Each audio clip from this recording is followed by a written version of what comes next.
Hey everyone, and welcome back to Jaraci Cup 11. Moving back to Group C, this is. We are casting Houston versus Stargazer here. What was I going to say? At the beginning of the group stage, obviously, anything could happen. It's kind of a magical time. Really hard to say who's going to advance to upper, who's going to advance to lower. Looking at Group C here, it's Cookies, Houston, Open Circle Fleet, and Stargazer. So, yeah, new blood, right? I think that Houston was always really going to advance to upper bracket, but his fate is kind of sealed as being in second position here instead of first, even if he wins all the rest of the games, because obviously he did get 2-0'd by Cookies. Obviously. I've said it again. Maybe I should, like, practice not saying that word ever for, like, a week and then see if I can eliminate it from my vocabulary that way. Anyway, I agree. Houston knows what he's doing because he smokes that base spinner on the way in. Very, very pog play. Yeah, obviously, Discara. Anyway, it's going to be rough mode first here for Houston, and I suspect he's going to play it the right way, we would say, where he gets the Sand Skimmer Fab. Although, I almost just said it. Although, clearly, A-Game has shown us that you could potentially go for more Salvagers and then Skimmer Fab. Oh, shoot, he's doing it right now. Whoa, look at this. He didn't, like, play these games literally right now, did he?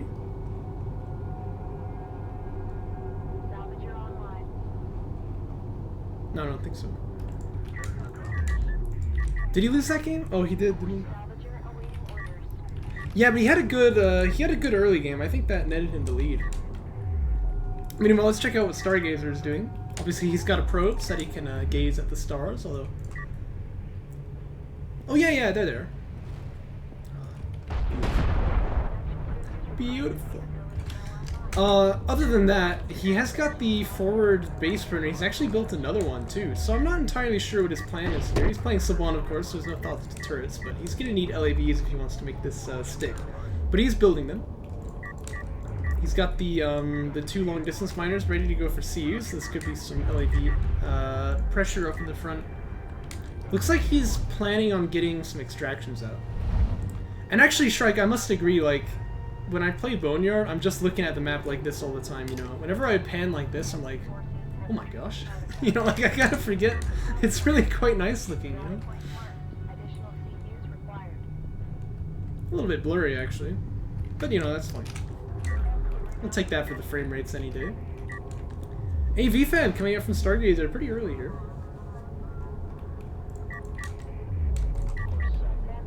To be honest, I do expect Houston to be able to win the 2-0 in this series, but you never know. Strange things can always happen. We should say for the picks here, Houston picked Con at first, and Stargazer picked Sub-1. I wonder if the spawns have been flipped, because Houston picked the Boneyard if he would have gone for a Rail Rush, but not sure. You can answer that in the chat, of course. Next runner is going to go for the Extract now.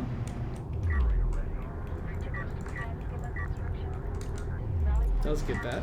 And obviously with the base runner I said it again. With the base runner being here, it's very, very hard for Houston to find a fight with the skims against the LAVs, because not only are LAVs good at kiting generally, but they've got that targeting jammer ready to go, and in fact in this case they'll have two. So Houston goes for another PC here, but what's nice for him is that he's been on 2 base this whole time, although he's not mining RUs from there. And he has his soul chip tech done. He's going to be able to push his opponent out after a while here. Stargazer starting with the SC here, but he already got AAV tech, so I think I'd really rather see him flip those two. He might have been actually not really behind at all if he got an SC here and got a little bit of pressure with his LAVs. As it stands, he's going to be slower to 2 base, but not by terribly much. I mean, in a very top tier game, this would be pretty catastrophic, but this is not. This is not the top tier, of course. Here comes that second extract. Brings the scoreline to 2-0. And that's quite a bit of power for that Swan carrier. Always worth noting, Swan carrier's DPS becomes a little bit bonkers in the late game, not to mention its range is very, very good, so... It's always a potential win condition to get a whole bunch of carrier power set up. A little bit of a scuffle going to be taken here by Houston, but this doesn't go so well for him. It's just, he doesn't have to micro this at all. That was a guard order on the base runner. This gets 2 LAVs for free. Here's the Soul Chip, though. I think he wants to drop the targeting jammer, just kind of get out of dodge here. Ooh, I don't like trying to fight this. I really think he ought to just leave. Gets another artifact picked up here, but it'll be a little hard to extract this one. But again, he's got AV tech, so he could build them. Scar hates targeting jammers. Well, I'll tell you, it's the most crippling feeling when, like, you start an engage and you're kind of worried about the targeting jammer, and then you let your attention slip for a moment and it lands, and you know, like, oh, that's the perfect spot. You're just like, I'm dead. I mean, it's just like a sinking feeling. Situations like that, though, it's even very powerful just to buy a bit of time. And LAVs, like I said, they really want to kite. Targeting jammer might be the ultimate kiting ability. If he brings the second base sprinter in tow, he might even be able to use them to just kind of beat these assault ships here too.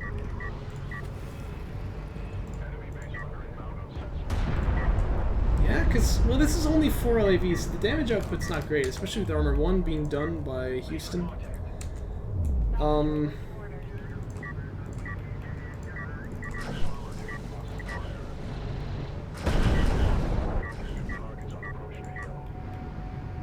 This could go either way. I'd really like to see Houston splitting his army here a little bit, because obviously the threat of the targeting jammer is real here. Oh, but it's thrown out at quite a bad time there. Because obviously that's an 80-second cooldown, so not having it for this fight means it's a lot less likely that the LADs are going to be able to sprint this last artifact. So that's actually a pretty big deal. He does have a railgun coming up though.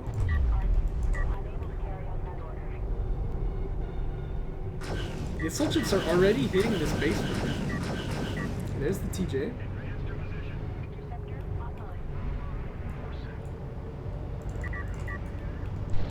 Uh-oh, oh, the LAVs are in the targeting jammer. Oh, that's definitely not how he wants to play this. Oh dear. By the way, he's up on 3 base at this time. Still not starting yet. Yeah, the LAVs just can't really damage the assault ships, but they have bought enough time. I mean, this base sprinter is going to get out, so maybe this is alright. I mean, perhaps you take that trade. A lot of Saban rails coming out now, too. This is a bit of a 2-base timing, which is kind of hype. Nothing should be... Okay, yeah, I guess we should make boost cost like 20 RUs. Come on, man. Okay, he is joking. I was gonna say, that better be a joke. Oh my gosh, interceptor. Okay. When did this come out? Stargazer could drop some anti-air turret posts right now, actually. Because right now, he's got all this money out in the middle of the field exposed. I think the instant anti-air turret post is a good idea. He does drop one. He doesn't? What the heck? What was going on there? He tried to drop one. Ooh, I don't know what happened. Assault ship goes down, though. See, the problem, Strike, is that when you say things like this, I don't know if you're joking, because you actually say things like this. That's the issue. Oh, dear. Bit more carrier power getting teched by Stargazer. Now, of course, you should remember, obviously, in this version of the Jaraci patch, some things were changed. The carriers have a bit lower base speed, and they gain speed as they tech the systems here. So you should constantly train CUs. Yeah, that's a good idea. But I'm not sure what Stargazer is doing here, because obviously the reason I point out this is, I said obviously again, the reason I point this out is that he's really slow right now, right? And when you get to like power 5, you're a lot faster. But in the meantime, he's giving up 2 base, right? Saying I don't need the eco like advantage from this, and he's moving his carrier out, but he's gonna hit really slow, so he's gonna have to leverage these railguns quite a lot here. But he could do it. He could do it. This is not objectively bad. He needs to be careful. That's all I'm saying. This artifact, by the way, going to be denied. Oh, Jaramillo, that changes a lot. This number of Saban railguns, though, they can actually do a lot of damage to these skims, I suspect. Actually, this is kind of big brain from Houston. It's making them shoot. No, it's just kind of a bad rally, I'm sure. Stargazer really wants to keep powering the carrier up, though.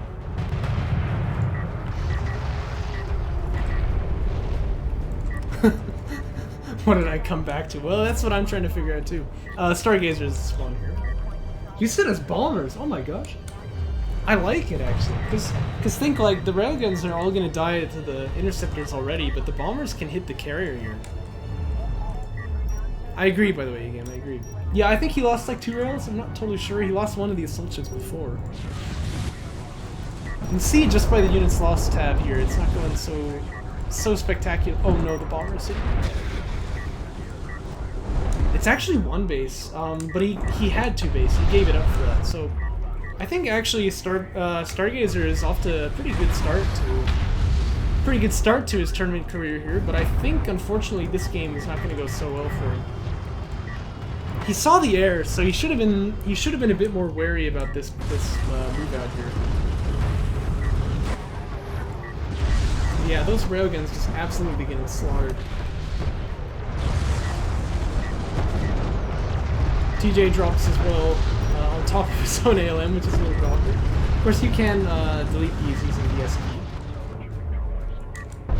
Another artifact picked up here. He looks to extract. He may get this one out.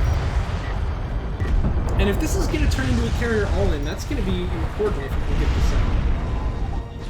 That the SCs or the Eco, yeah, that's a good point. How much money has he got right now? Because Houston's floating in the scene. Oh, that's the artifact. Just out of the phone. That's pretty nice for Houston.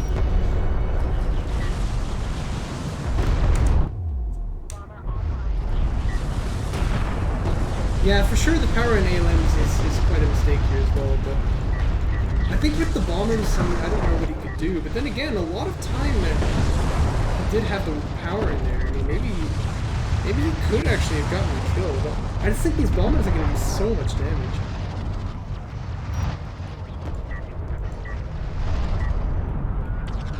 Should it be dead by now? Wow. It's kind of spectacular. By the way, these ALMs are actually doing quite a bit of damage. Not as much as the spawn carrier would have. And Stargazer does go down, so Houston takes the win, but not just Signs of Life. That was a competitive game there. So yeah, I mean, being new to the game, that's a really good start. I like this.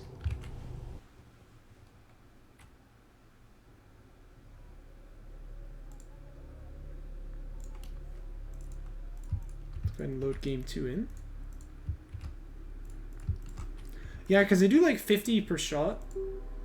It might even go up as they get powered, but I'm not certain.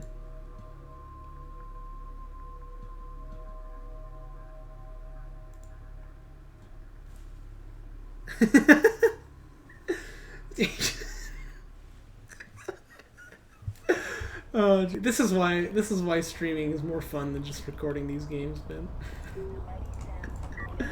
Oh, jeez. I'm so glad I started doing this. Yeah, because you had 3 KCUs. No, they were playing Monopoly, Discara. Oh, jeez. Well, it's Stargazer with the faction pick first this time. He actually goes for Galzian, so that's a bit of an interesting flip there. From Savant to Galzian. I generally think Galzian is harder to play solid openers when you're new to the game, but certainly not a weaker faction by any regard. Just I think it's a little bit more difficult to play the early game, unless you have aggressive tendencies, in which case it's perfect.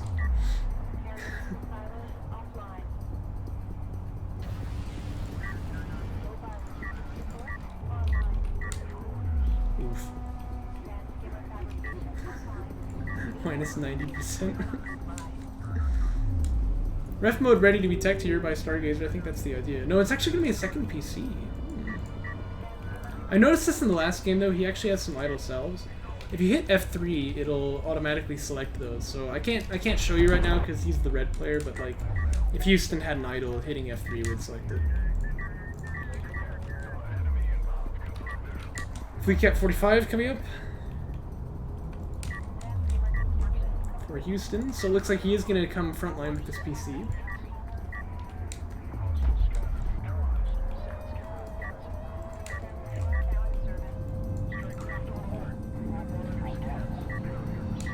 Yeah, I agree with that A game actually, because like in the campaign it's very different. There's a lot of resource pockets with very little on them. Whereas in this, like, you know, you really have to realize you've got 3 bases to set up, right? So.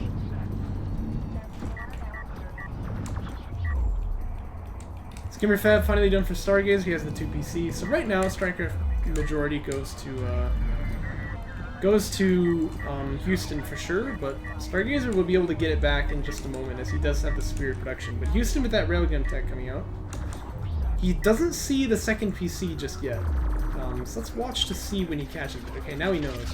At this point, Houston really wants to just get his second PC as fast as he can. I wouldn't cancel Railfab for this or anything, but he'll have the money pretty soon. And Stargazer keeps the base runner. He's actually going to get this out, it looks like. Houston could stop it, maybe, but he hasn't gone for it yet. It's going to be a Soul Chip tech for Stargazer, though, so he probably doesn't recognize the, like, what a Rail Rush is just yet. I mean, he is new, obviously, so thinking, okay, Soul Chip's to counter the skims, but I think this is playable, but it's going to be tough. Assault Rail is actually already out as well, so... But you know I love a Rail Rush.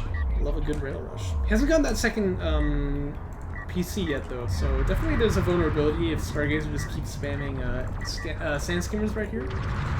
And he's got the money for it, too. You always want to spend your money. Otherwise, A-Game will roast you for cosplaying as the banker.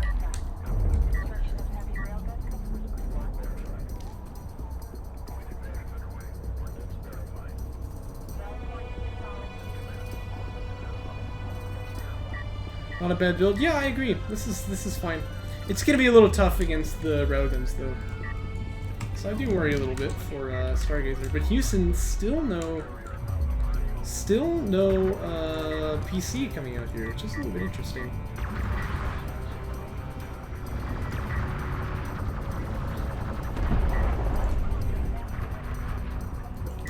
He lost a couple more skims here though. This is starting to look risky. I mean, once you start losing units in the trades, it's getting quite bad. So he's actually going to try to bring the carrier out to try and, like, force the railguns out of position, but this is generally a mistake as well. You need to use the, like, if you have ref mode, you can do this, but otherwise, you just need to sit tight and try and build up a force that can fight this. He's got the assault chips now, though, and the railguns don't have line of sight. Oh, they do for some reason. Oh, yeah, I guess they do. Definitely there was a Dune here he could have used, though. So positioning just a little bit off here. With the Sunder, the skims are just going to chunk that assault ship down as well. Now we got a bit of a meat grinder scenario here as well, as the skims are just going to absolutely destroy everything that comes out. But Stargazer gets another extract, so he's got power to work with, but... this game doesn't really look very promising. I think it's going to be pretty bad.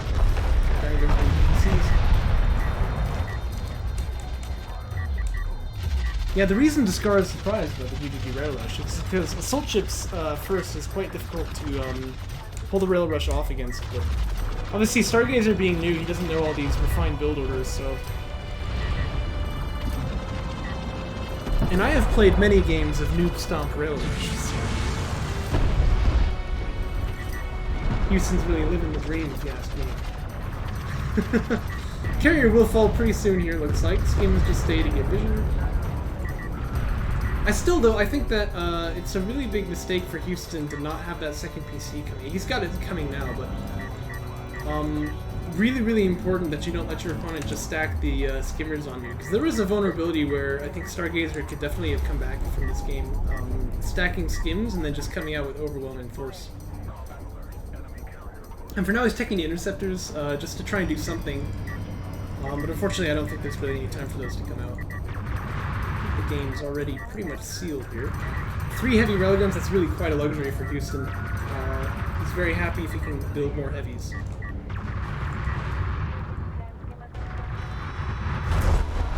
Well, we definitely can on one base. You can sustain like triple production on one base with LDMs. It's kind of crazy. Yeah, his tech choice will slow him down a bit, but he'll still be able to get it. Although, yeah, that's true, you would have been able to see that on the carrier, I suppose. Always a good idea to get that second PC. Yeah, it is pretty beefy, ain't it? Well, Houston takes the series 2-0. I must say, like I said, this was expected, but Stargazer doing very, very well for himself. He has great potential. We will follow your career with great interest. Well, thanks for watching, everyone, and I'll see you next time.